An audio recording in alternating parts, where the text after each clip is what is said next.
সর্বপ্রথম কিয়ামতে উপস্থিত হব, আর আমরাই সর্বপ্রথম জান্নাতে প্রবেশ করব। এই উম্মতের মধ্যে সর্বপ্রথম যে দলটি জান্নাতে প্রবেশ করবে তা হল মুহাজিরদের সর্বোত্তম একটি দল। মুহাজিরদের সর্বপ্রথম একটি দল জান্নাতে প্রবেশ করবে। তাদের চেহারা হবে পূর্ণিমার চাঁদের মতো উজ্জ্বল। যে দলের ঈমান হবে সর্বোচ্চ শিখরে, তাকওয়া ও পরহেজগারি হবে সবার শীর্ষে এবং আমল হবে সবচেয়ে উত্তম। রাসূল সাল্লাল্লাহু আলাইহি ওয়াসাল্লাম বলেছেন, জান্নাতের প্রথম প্রবেশকারী দলটির আকৃতি পূর্ণিমা রাতের চাঁদের মতো হবে। অতঃপর তাদের পরবর্তী দলটি আকাশের সবচেয়ে উজ্জ্বল নক্ষত্রের ন্যায় জ্যোতির্ময় হবে। তারা জান্নাতে পেশাব করবে না, পায়খানা করবে না, থুথু ফেলবে না, নাক ঝাড়বে না। তাদের চিরুনি হবে স্বর্ণের, তাদের ঘাম হবে কস্তুরীর সুগন্ধময়, তাদের ধনুচিতে থাকবে সুগন্ধ কাঠ, তাদের স্ত্রী হবে আয়তলোচনা হুরগণ। তাদের সকলেই একটি মানব কাঠামো আদি পিতা আদমের আকৃতির হবে, যাদের উচ্চতা হবে ৬০ হাত পর্যন্ত। বুখারী, মুসলিম।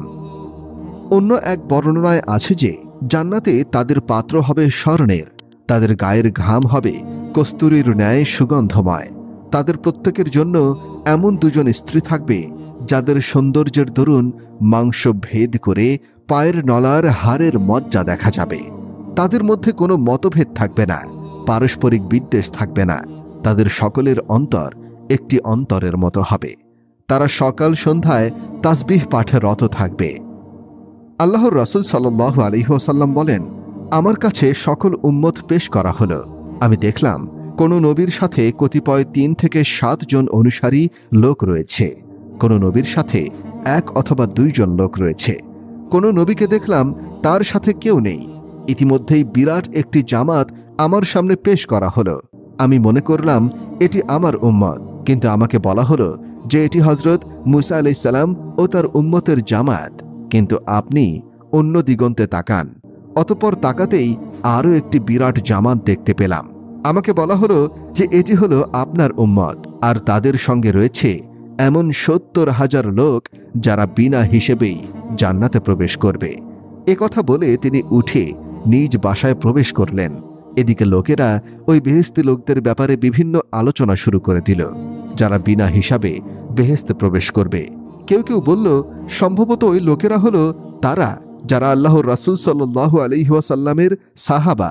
কিছু লোক বলল, বরং সম্ভবত ওরা হলো তারা যারা ইসলামে জন্মগ্রহণ করেছে এবং আল্লাহর সাথে কাউকে শরীক করেনি। আরও অনেকে অনেক কিছু বলল। কিছুক্ষণ পর রাসূল সাল্লাল্লাহু আলাইহি ওয়াসাল্লাম তাদের নিকট বের হয়ে এসে বললেন, তোমরা কি ব্যাপারে আলোচনা করছো? তারা ব্যাপার খুলে বলল। তিনি বললেন, ওরা হলো তারা যারা ঝাড়ফুঁক করে না, ঝাড়ফুঁক করায় না এবং কোনো জিনিসকে অশুভ লক্ষণ বলে মনে করে না, বরং তারা কেবল আল্লাহর প্রতি ভরসা রাখে। একথা শুনে উকাশা ইবনে মেহসান উঠে দাঁড়ালেন এবং বললেন যে, হে আল্লাহর রাসূল, আপনি আমার জন্য দোয়া করুন যেন আল্লাহ আমাকে তাদের দলভুক্ত করে দেন। তিনি বললেন, তুমি তাদের মধ্যে একজন। অতঃপর আরেক ব্যক্তি উঠে দাঁড়িয়ে বলল, আপনি আমার জন্য দোয়া করুন যেন আল্লাহ আমাকেও তাদের দলভুক্ত করে দেন। তিনি বললেন, উকাশা এ ব্যাপারে তোমার অগ্রগমন করেছে। বুখারী, মুসলিম। সম্ভবত এই অগ্রগামীদের কথাই মহান আল্লাহ তাআলা কুরআনে কারিমে বলেছেন, আর অগ্রবর্তীগণ তো অগ্রবর্তী, তারাই হবে নৈকট্যপ্রাপ্ত। তারা থাকবে সুখময় জান্নাত সমূহে। বহু সংখ্যক হবে পূর্ববর্তীদের মধ্য থেকে এবং অল্প সংখ্যক হবে পরবর্তীদের মধ্য থেকে। ধনীদের তুলনায় গরিবরা আগে জান্নাতে যাবে, যেহেতু গরিবদের হিসাব কম, তাদের জাকাত নেই, হজ নেই, মালের কোনো হিসাব নিকাশ নেই। তারা নির্ঝঞ্ঝাটে ধনীদের আগে আগেই জান্নাতে চলে যাবে। কিন্তু কতদিন আগে? এক বর্ণনা অনুসারে ৪০ বছর আগে। আল্লাহর রাসূল সাল্লাল্লাহু আলাইহি ওয়াসাল্লাম বলেছেন, মুহাজিরদের দরিদ্র শ্রেণীর লোকেরা ধনশীলদের চেয়ে ৪০ বছর পূর্বে কিয়ামতের দিন জান্নাতে প্রবেশ করবে। অন্য এক বর্ণনা মতে ৫০০ বছর আগে। রাসূল সাল্লাল্লাহু আলাইহি ওয়াসাল্লাম বলেছেন, গরিব মোমেনরা ধনীদের ৫০০ বছর পূর্বে জান্নাতে প্রবেশ করবে। তিরমিজি। আসলে ধনী ও গরিবদের অবস্থা ভেদে সময়ের এই পার্থক্য হবে। সুতরাং যে গরিব সর্বপ্রথম জান্নাতে প্রবেশ করবে এবং যে ধনী সর্বশেষ জান্নাতে প্রবেশ করবে তাদের উভয়ের মধ্যে ব্যবধান হবে 500 বছর। আর যে গরিব সব শেষে জান্নাতে প্রবেশ করবে এবং যে ধনী সর্বপ্রথম জান্নাতে প্রবেশ করবে তাদের উভয়ের সময়ের ব্যবধান হবে 40 বছর। আর আল্লাহ তাআলাই ভালো জানেন। গুনাহগার মুমিনদের জান্নাতে প্রবেশ। যে গুনাহগার মুমিনরা তওবা না করে মারা যাবেন এবং আল্লাহর ক্ষমা থেকে বঞ্চিত হবে, আল্লাহর ইচ্ছায় তারা জাহান্নামে নির্ধারিত সময় পর্যন্ত নির্দিষ্ট শাস্তি ভোগ করবে। তাদেরকে সরাসরি জাহান্নামে দেওয়া হবে অথবা পুলসিরাত পার হওয়ার সময় পুল থেকে পিছলে কেটে জাহান্নামে পতিত হবে। কেউ সুপারিশের ফলে, কেউ মহান আল্লাহ তাআলার দয়ায়, আবার কেউ শাস্তির মেয়াদ শেষ হলে জাহান্নাম থেকে মুক্তি পেয়ে তাওহীদের ফজিলতে জান্নাতের স্থান লাভ করবে। কিন্তু তাদের মধ্যে জাহান্নামের ছাপ থেকে যাবে এবং জান্নাতে তারা জাহান্নামী বলে পরিচিত থাকবে। বুখারী। মানুষের ইতিহাসের প্রথম পর্যায়ে আদি পিতা আদম আলাইহিস সালাম ও মাতা হাওয়া আলাইহিস সালামকে জান্নাতে রাখা হয়েছিল। মহান আল্লাহ তাআলা বলেন, আমি বললাম, হে আদম, তুমি তোমার স্ত্রীসহ বেহেশতে বসবাস করো এবং যা ইচ্ছা আহার করো, কিন্তু এই বৃক্ষের নিকটবর্তী হয়ো না, তাহলে তোমরা অনাচারীদের অন্তর্ভুক্ত হবে। কিন্তু শয়তানের প্রলোভনে পড়ে ও চক্রান্তে পড়ে আদম ও হাওয়া আলাইহিস সালাম আল্লাহর অবাধ্য হয়ে গেলেন। তারপর উভয়কে সেই সুখময় জান্নাত থেকে দুঃখময় এই মাটির ধরানামায় নামিয়ে দেওয়া হলো। মহান আল্লাহ তাআলা বলেন, আমি তো ইতিমধ্যে আদমের প্রতি নির্দেশ দান করেছিলাম, কিন্তু সে ভুলে গিয়েছিল। আমি তাকে দৃঢ় সংকল্প পাইনি। স্মরণ করো, যখন আমি ফেরেশতাগণকে বললাম, তোমরা আদমকে সিজদা করো, তখন ইবলিস ব্যতীত সকলেই সিজদা করল। সে অমান্য করল। অতঃপর আমি বললাম, হে আদম, এ তোমার ও তোমার স্ত্রীর শত্রু, সুতরাং সে যেন কিছুতেই তোমাদেরকে জান্নাত থেকে বের করে না দেয়। দিলে তোমরা কষ্ট পাবে। তোমাদের জন্য এটাই থাকলো যে তুমি জান্নাতে ক্ষুধার্ত হবে না এবং নগ্নও হবে না, সেখানে পিপাসার্ত হবে না এবং রৌদ্রক্লিষ্ট হবে না। অতঃপর শয়তান তাকে কুমন্ত্রণা দিল। সে বলল, হে আদম, আমি কি তোমাকে বলে দেব অনন্ত জীবনপ্রদ বৃক্ষ ও অক্ষয় রাজ্যের কথা? অতঃপর তারা তা হতে ভক্ষণ করল। তখন তাদের লজ্জাস্থান তাদের নিকট প্রকাশিত হয়ে পড়ল এবং তারা উদ্যানের বৃক্ষপত্র দ্বারা নিজেদেরকে আবৃত করতে লাগল। আদম তার প্রতিপালকের অবাধ্য হল, ফলে সে পথভ্রষ্ট হয়ে গেল। এরপর তার প্রতিপালক তাকে মনোনীত করলেন, সুতরাং তিনি তার তওবা কবুল করলেন ও তাকে পথ নির্দেশ করলেন।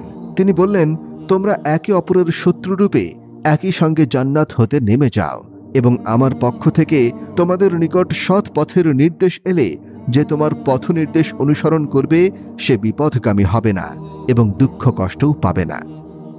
আমাদের নবী সাল্লাল্লাহু আলাইহি ওয়াসাল্লাম মেরাজের রাত্রে জান্নাত দর্শন করেছেন। এছাড়াও শহীদগণ কিয়ামত হওয়ার পূর্বে জান্নাতে বসবাস করেন।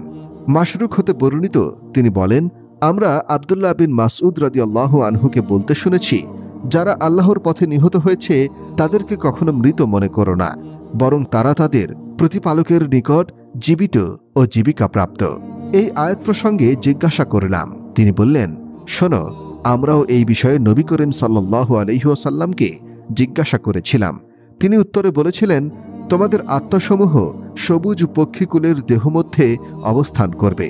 ওই পক্ষীকুলের অবস্থান ক্ষেত্র হল আল্লাহর আরশের ঝুলন্ত দীপাবলি। তারা বেহেশতে যেখানে ইচ্ছা বিচরণ করে বেড়াবে, অতঃপর পুনরায় ওই দীপাবলিতে ফিরে এসে আশ্রয় নেবে। একদা তাদের প্রতিপালক তাদের প্রতি দৃষ্টি ফিরিয়ে বলবেন, তোমরা কি আরও কিছু কামনা করো? তারা বলবে, আমরা আর কি কামনা করব? আমরা তো বেহেশতে যেখানে খুশি সেখানে বিচরণ করে বেড়াচ্ছি। আল্লাহ অনুরূপভাবে তাদেরকে 3 বার প্রশ্ন করলেন। অতঃপর যখন তারা দেখল যে কিছু না চাইলে তাদেরকে ছাড়াই হবে না, তখন তারা বলল, হে আমাদের প্রতিপালক, আমাদের কামনা এই যে আপনি আমাদের আত্মাসমূহকে আমাদের নিজ নিজ দেহে ফিরিয়ে দিন, যাতে আমরা আপনার রাহে দ্বিতীয়বার নিহত হয়ে আসতে পারি। অতঃপর আল্লাহ তাআলা যখন দেখবেন যে তাদের আর কোনো প্রয়োজন কামনা বা স্বাদ নেই, তখন তাদেরকে স্ব অবস্থায় ছেড়ে দেওয়া হবে। দুনিয়া ধ্বংস হয়ে পরকালের জীবন শুরু হলে সে জীবন হবে অনন্তকালের। জান্নাত অন্তহীন হবে। অন্তহীন হবে জান্নাতীরা, না জান্নাত ধ্বংস হবে আর না জান্নাতীরা বৃদ্ধ মরণাপন্ন হবে, বরং তারা চিরতরের জন্য ইচ্ছা সুখে যেখানে খুশি বসবাস করবে। মহান আল্লাহ তাআলা বলেন, ইহকালের প্রথম মৃত্যুর পর তারা আর সেখানে মৃত্যু আস্বাদন করবে না, আর তিনি তাদেরকে জাহান্নামের শাস্তি হতে রক্ষা করবেন।